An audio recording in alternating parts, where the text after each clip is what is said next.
Shalom, salam damai sejahtera dalam kasih Kristus bagi kita. Jumpa kembali dengan saya, Nur Fitriadin, di channel Peace of Christ. Kiranya melalui video yang diunggah oleh channel ini boleh menjadi berkat bagi setiap kita dan membukakan wawasan kita untuk berpikir benar dan hidup dalam kebenaran.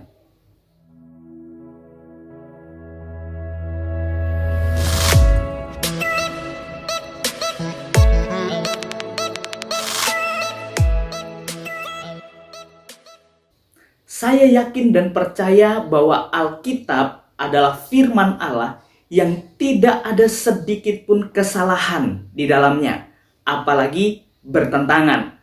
Mengapa saya katakan demikian? Karena Allah memilih setiap orang untuk menuliskan Alkitab dari latar belakang yang berbeda, dan Allah menuntun mereka dengan Roh Kudus. Maka dari itu Alkitab merupakan satu kesatuan yang utuh yang tidak ada kesalahan karena penulisnya dipimpin oleh Roh Kudus. Lalu mengapa banyak orang yang berkata Alkitab bertentangan? Nah, itu jangan salahkan Alkitab, tetapi salahkan yang memahami Alkitab dengan pemahaman yang terbatas dan tidak sesuai dengan konteks dalam Alkitab. Bagaimana dengan saudara?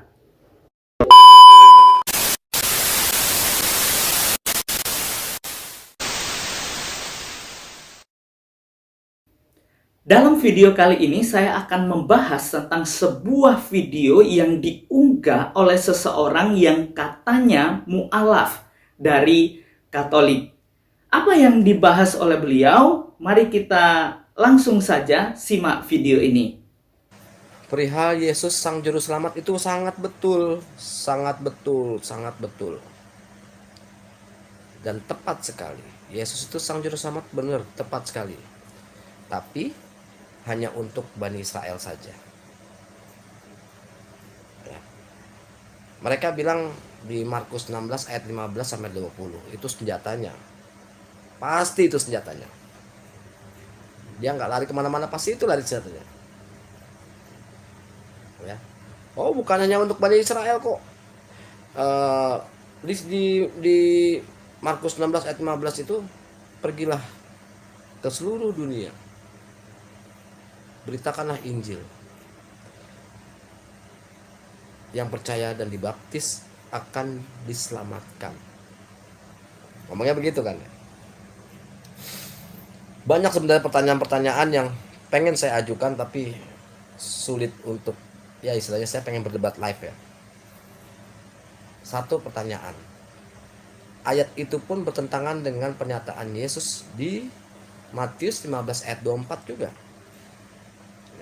Dalam video kali ini jelas beliau mengatakan bahwa ayat Alkitab bertentangan, yaitu khususnya di dalam Markus 16 ayat yang ke-15 dengan Matius 15 ayatnya yang ke-24, yaitu tentang bahwa Yesus diutus hanya untuk Bani Israel, jadi bukan untuk seluruh dunia. Nah, apakah benar Yesus hanya diutus untuk Bani Israel? Nah, saudara yang terkasih dalam Tuhan, untuk memahami bagian ini kita harus lihat konteksnya. Makanya kalau kita ambil ayat ini lalu ambil ayat di Alkitab lain, maka seakan-akan bertentangan. Mengapa? Karena tidak memahami konteks dalam Alkitab. Mari kita perhatikan bagian ini. Di dalam Markus 16 ayatnya yang ke-15, apa di situ dikatakan? Demikian firman Tuhan. Lalu ia berkata kepada mereka, pergilah ke seluruh dunia, beritakanlah Injil kepada segala makhluk. Siapa yang percaya dan dibaptis akan diselamatkan, tetapi siapa yang tidak percaya akan dihukum. Nah, ini katanya bertentangan dengan Matius 15 ayat yang ke-24. Demikian firman Tuhan. Jawab Yesus, Aku diutus hanya kepada domba-domba yang hilang dari umat Israel. Benarkah bertentangan? Mari kita pahami bagian ini. Nah, kalau kita memahami bagian ini, perhatikan konteks dalam Matius pasal yang ke-15 ayat 21 sampai dengan ayat yang ke-28 ini berbicara tentang perempuan Kanaan yang percaya. Yaitu di situ ada percakapan antara Tuhan Yesus dengan perempuan Kanaan. Apa yang dikatakan oleh perempuan Kanaan kepada Tuhan Yesus dalam ayat yang ke-22? Di situ dituliskan, maka datanglah seorang perempuan Kanaan dari daerah itu dan berseru, kasihanilah aku ya Tuhan anak Daud, karena anakku perempuan kerasukan setan dan sangat menderita. Inilah yang dipercakapkan antara Tuhan Yesus dengan perempuan Kanaan. Perempuan Kanaan ini memohon pertolongan kepada Tuhan Yesus. Namun ayat 23, Yesus sama sekali tidak menjawabnya. Dan murid-muridnya datang dan meminta kepadanya, suruhlah ia pergi. Ia mengikuti kita dengan berteriak-teriak. Lalu jawaban Yesus dalam ayat yang ke-24, di situ dituliskan, jawab Yesus, aku diutus hanya kepada domba-domba yang hilang dari umat Israel. Ayat ini tidak bisa kita tafsirkan atau tidak bisa kita pertentangkan dengan Markus pasal yang ke-16 ayat yang ke-15. Dalam konteks ini, Tuhan Yesus sedang memberitahukan kepada perempuan ini. Nah, yuk kita perhatikan, kita harus memahami ayat yang ke-24 ini. Mengapa Yesus berkata, aku diutus hanya kepada domba-domba yang hilang dari umat Israel.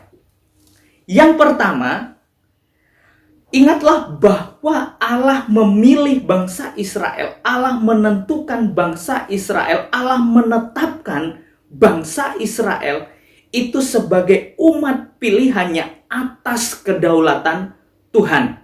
Jadi itu adalah hak prerogatif Allah untuk menentukan bangsa Israel untuk dipilih menjadi umat Allah.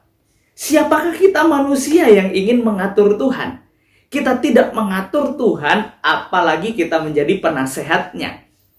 Jelas dikatakan dalam Roma 11 ayat 34 sampai dengan ayat yang ke-36 dituliskan demikian. Sebab siapakah yang mengetahui pikiran Tuhan? Atau siapakah yang pernah menjadi penasehatnya?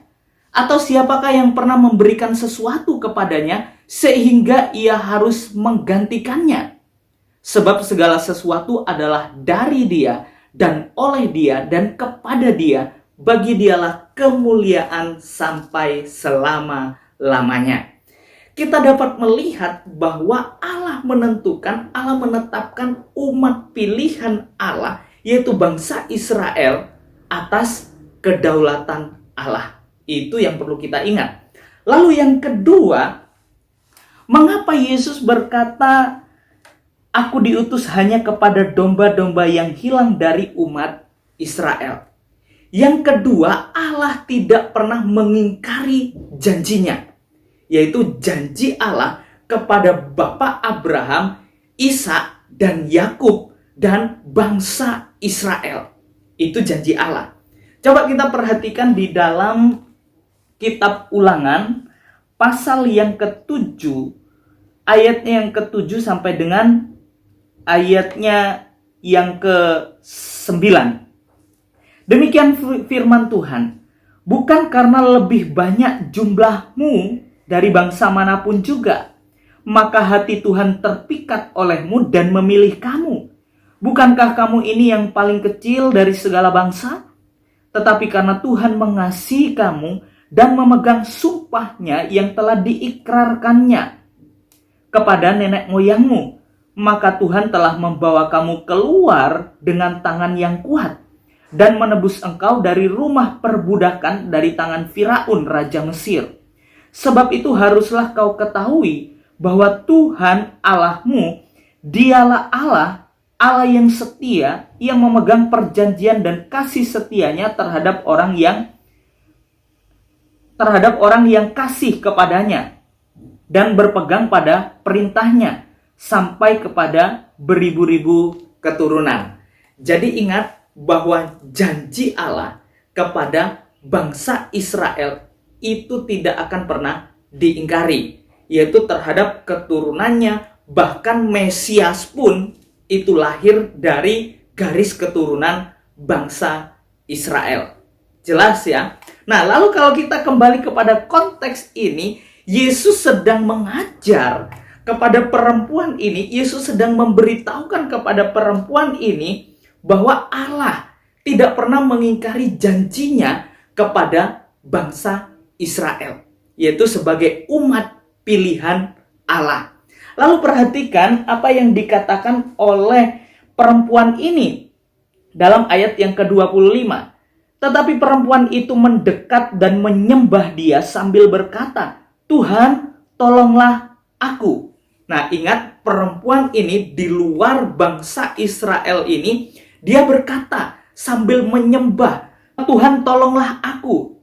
Lalu di dalam ayat yang ke-26, Yesus menjawab, "Tidak patut mengambil roti yang disediakan bagi anak-anak dan melemparkannya kepada anjing."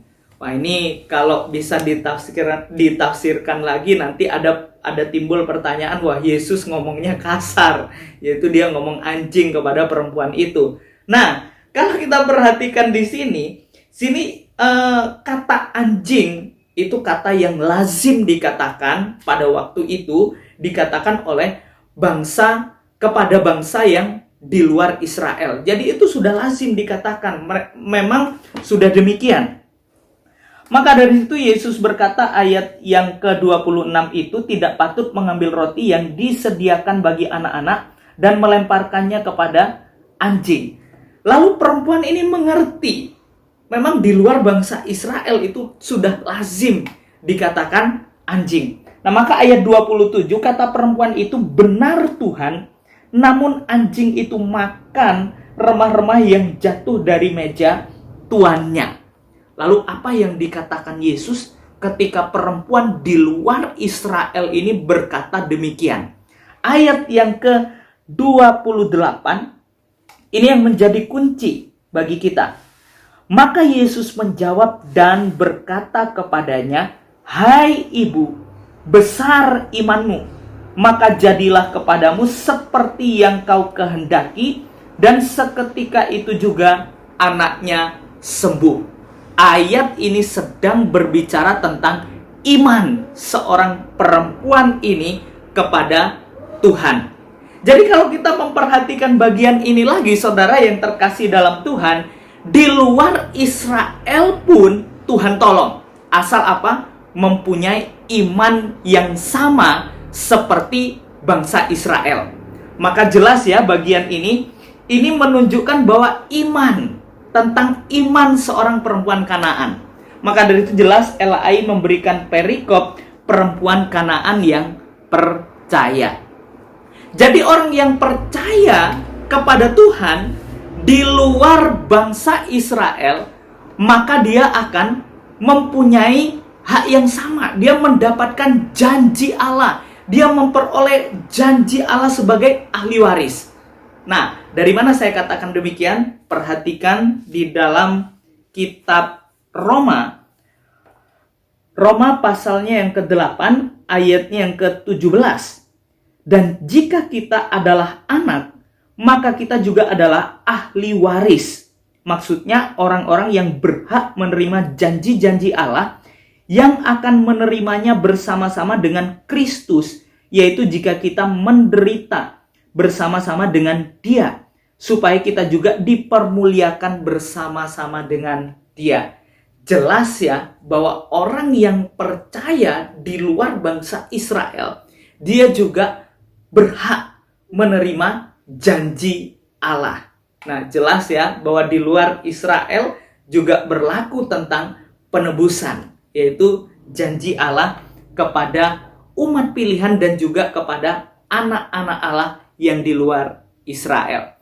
Jadi jelas ya pada bagian ini kalau kita bandingkan dengan Markus 16 ayat yang ke-15 tentunya tidak ada bertentangan. Lalu dalam video berikutnya mari kita perhatikan apa yang dibahas oleh seorang mu'alaf dari Katolik ini. Yuk kita simak video yang berikutnya. Ini ada yang saya lihat, saya catat istilahnya di Markus 16 ayat 17. Tanda-tanda ini akan menyertai orang-orang yang percaya. Mereka akan mengusir setan-setan demi namaku. Mereka akan berbicara dalam bahasa-bahasa yang baru. Gitu. Ya. Bahasa-bahasa yang baru demi namaku. Dan itu pun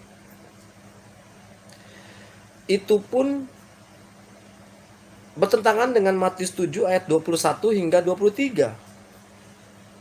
Kalau saya uraikan ya, di situ dikatakan bahwa tanda-tanda ini akan menyertai orang-orang yang percaya. Mereka akan mengusir setan-setan demi namaku. Ngomongnya begitu kan? Tapi di mana? Di Matius 7 ayat 21 hingga 23. Pada hari terakhir banyak orang yang akan berseru kepadaku, Tuhan, Tuhan, bukankah kami bernubuat demi namamu dan mengusir setan demi namamu dan mengadakan banyak mukjizat demi namamu? Tapi Yesus berkata, pada waktu itulah aku berterus terang kepada mereka, aku tidak pernah mengenal kamu, enyahlah daripadaku, kamu sekalian pembuat kejahatan. Itu salah satu ayat yang bertentangan. Bro, perhatikan konteks dalam Alkitab supaya kamu tidak tersesat. Nah, yuk kita perhatikan nih teman-teman. Di dalam Markus 16 ayat yang ke-17 itu katanya bertentangan dengan Matius 7 ayat yang ke-21 sampai seterusnya. Apakah benar ini bertentangan? Nah, mari kita perhatikan konteksnya. Dalam Markus 16 ayat yang ke-17 di situ dituliskan tanda-tanda ini akan menyertai orang-orang yang percaya. Perhatikan, garis bawahi di situ kata orang-orang yang percaya. Berarti di sini adalah orang-orang yang beriman dan percaya kepada Yesus Kristus. Tanda-tanda itu akan menyertai orang-orang percaya. Mereka akan mengusir setan demi namaku. Mereka akan berbicara dalam bahasa-bahasa yang baru bagi mereka. Mereka akan mengusir setan. Siapa? Orang-orang yang percaya kepada Yesus Kristus. Jadi jelas ya, bagian ini adalah ditujukan kepada orang-orang yang percaya. Lalu perhatikan dalam Matius 7 ayat yang ke-21 sampai dengan ayat yang ke-23. Ini katanya bertentangan dengan Markus 16 ayatnya yang ke-17 tadi. Nah, perhatikan. Dalam Matius 7 ayat 21, bukan setiap orang yang berseru kepadaku, Tuhan, Tuhan, akan masuk ke dalam kerajaan sorga, melainkan dia yang melakukan kehendak Bapakku yang di sorga. Ayat 22, pada hari terakhir banyak orang akan berseru kepadaku, Tuhan, Tuhan, bukankah kami bernubuat demi namamu, dan mengusir setan demi namamu, dan mengadakan banyak mukjizat demi namamu juga? Ayat 23, pada waktu itulah aku akan berterus terang kepada mereka dan berkata, aku tidak pernah mengenal kamu. Enyahlah daripadaku, kamu sekalian pembuat kejahatan. Perhatikan perikop bagian ini LAI memberikan judul hal pengajaran yang sesat. Ayat 15, waspadalah terhadap nabi-nabi palsu yang datang kepadamu dengan menyamar seperti domba, tetapi sesungguhnya mereka adalah serigala yang buas. Ini perkataan Yesus ini dilontarkan bukan kepada orang yang percaya. pada waktu itu konteksnya ada banyak orang memakai nama Yesus untuk mengusir setan, memakai nama Yesus untuk mengadakan mujizat, memakai nama Yesus untuk bernubuat, tapi mereka bukan orang beriman. Mereka adalah bukan pengikut Kristus. Beda konteksnya kalau tadi di dalam Markus itu jelas ditujukan kepada pengikut Kristus, orang-orang yang percaya. Makanya tanda-tanda itu mengikuti orang percaya, mereka mengusir setan dalam nama Yesus dan lain sebagainya. Nah, hal ini diucapkan oleh Yesus, jawaban Yesus ayat 23 ini, pada waktu itulah aku akan berterus terang kepada mereka dan berkata, mereka ini siapa? Yaitu ayat yang 23 bagian akhir, kamu sekalian pembuat kejahatan. Ingat, berarti ini ditujukan bukan kepada orang percaya, tetapi ditujukan kepada orang yang tidak beriman kepada Yesus Kristus. Jadi jelas ya konteksnya, teman-teman atau saudara yang terkasih dalam Tuhan.